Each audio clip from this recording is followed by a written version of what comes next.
Hai, halo sahabat pecinta catur, selamat datang kembali di Catur Talk Indonesia. Dan tentunya ini partai yang tidak kalah menarik teman-teman, merupakan salah satu serangan terbaik 2023 menuju 2024 pada kejuaraan dunia catur cepat FIDE. Tentunya cukup banyak fansnya juga di Indonesia. Penerus Mikhail Tal Grandmaster Danil Dubov menghadapi Grandmaster dari Georgia, Giga Kyuparache. Bagaimana permainannya, langsung saja kita simak di Catur Talk Indonesia.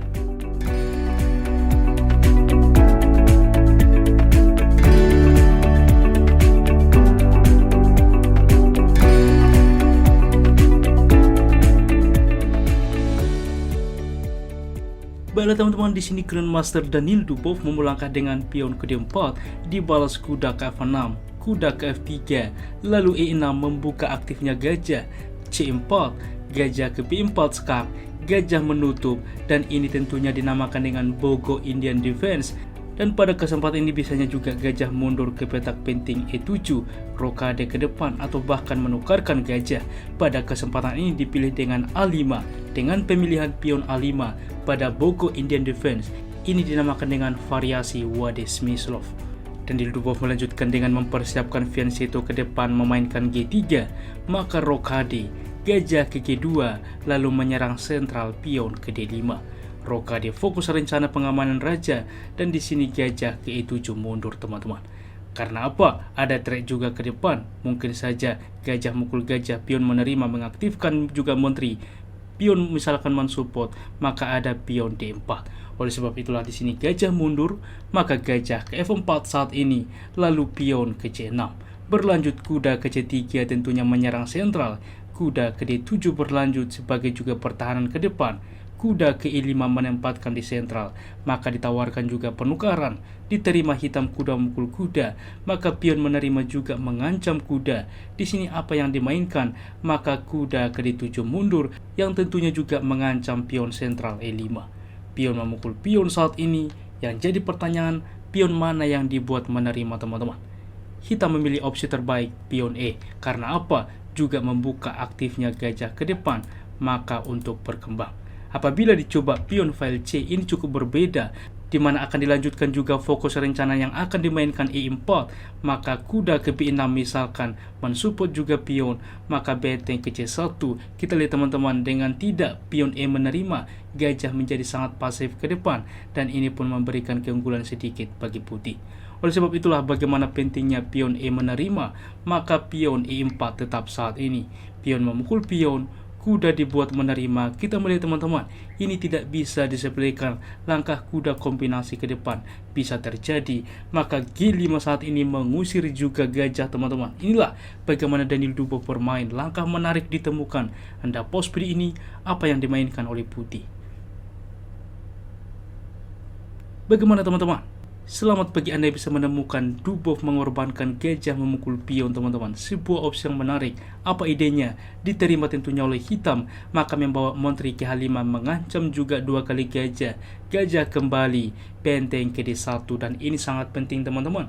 Juga mengepin kuda, dan F5 dimainkan. Kita akan melihat apa alasan mengapa F5 dimainkan, akan tetapi juga ini merupakan kesalahan. Sebelumnya teman-teman, seperti ini, apa yang bisa dimainkan? Apabila kita ambil langkah sembarang A4 misalkan, inilah mengapa gajah ke H3 sangat kuat, dan benteng juga ke D1 sangat kuat, mengepin juga kuda, bermanuver ke depan gajah, mendukung ancaman skakmat di petak H7. Sebagai contoh, menteri menghindar misalkan, maka ini sudah telat, karena gajah akan ke F5, kuda ke F6, kuda akan memukul kuda skak, diterima, maka menteri memukul pion H7 skakmat. Yang jadi pertanyaan, apa yang harus dimainkan oleh hitam? Di posisi ini yang harus dimainkan ialah langsung terlebih dahulu menghindarkan menteri. Sebagai contoh, kuda juga melakukan skak, maka kuda memukul kuda, pertukaran gajah menerima. Memang ada benteng ke E1, maka gajah dapat menutup. Gajah terang hitam juga ke depan dapat ke petak E6, disupport oleh juga pion, dan ini pun masih cukup sebanding. Akan tetapi kita akan melihat bedanya teman-teman. Di dalam posisi seperti ini, pion ke F5 dipilih, maka E6 kembali mengancam. Apabila Fokus rencana kuda ke D6 inilah pancingan dari hitam karena kuda bisa memukul pion. Kuda juga langsung memukul pion membuka benteng, maka menteri ke C7, kuda memukul gajah pertukaran, dan ini pun cukup sebanding. Danil Dubov tentunya menemukan kombinasi, ia memilih opsi terbaik E6 kembali mengancam, maka tentunya di sini pion menerima kuda dan tidak terburu-buru langsung memukul kuda, tetapi menteri ke G4 skak juga mensupport ke depan pionnya teman-teman. Raja berpindah, barulah pion memukul kuda dan kita lihat gajah terjebak. Benteng ke F7 melindungi baris ke-7 ke depan, maka simpel tidak langsung memukul gajah tetapi gajah memukul pion, di mana juga memantau ke depan diagonal, juga memantau pion H7. Gajah ke C5 dimainkan, melakukan counter attack, mencoba mengancam ke depan, membuka juga akses menteri. Maka di sini menteri ke H5, di mana selain mengancam gajah, mengancam benteng, mengancam juga pion H7 apabila benteng berpindah dari baris ke-7. Oleh sebab itulah diterima di sini benteng memukul pion, maka berlanjut dengan benteng memukul benteng, mengancam menteri. Menteri menerima tentunya. Benteng ke D1 mengancam juga menteri ke E7, dan ini adalah langkah kaget yang ditemukan oleh Danil Dubov teman-teman. Anda post video ini, apa langkah pamungkas Danil Dubov yang membuat hitam menyerah di dalam posisi seperti ini? Bagaimana teman-teman? Selamat bagi Anda yang bisa menemukan langkah brilian eksekusi tersebut. Langkah ke-25, benteng ke D8 skak. Mengapa ini langkah brilian dan juga hitam menyerah? Karena ia menyadari apabila diterima benteng ini, meninggalkan baris ke-7 sesuai konsep menteri akan menerima pion H7 langsung skakmat. Dan juga bagaimana jika raja berpindah ke G7, tentunya menteri memukul pion skak teman-teman. Raja ke F6, maka menteri ke H6 skak. Apabila berpindah ke petak F7, maka menteri ke G6 langsung skakmat. Apabila ke E5, maka dilakukan skak ke F4. Raja satu-satunya ke E6, maka menteri ke F5 skakmat di tengah papan teman-teman. Luar biasa bagaimana kombinasi magician dari Rusia dan juga penerus pemain sihir Mikhail Tal, yaitu Grandmaster Danil Dubov. Semoga membantu bagi sahabat yang bertanya dan juga merequest permainan Danil Dubov. Berikut adalah akurasi dan juga Danil Dubov pada kejuaraan Blitz teman-teman, menempati peringkat kedua, di mana peringkat pertama dijuarai oleh Magnus Carlsen.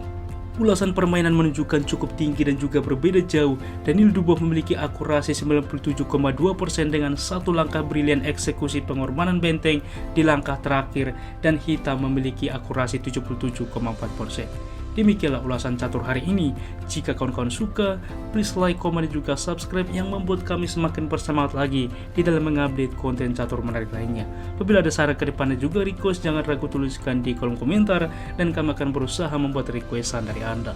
Salam Catur Talk Indonesia, sampai jumpa di video berikutnya. Keep sharing and keep loving. Bye bye.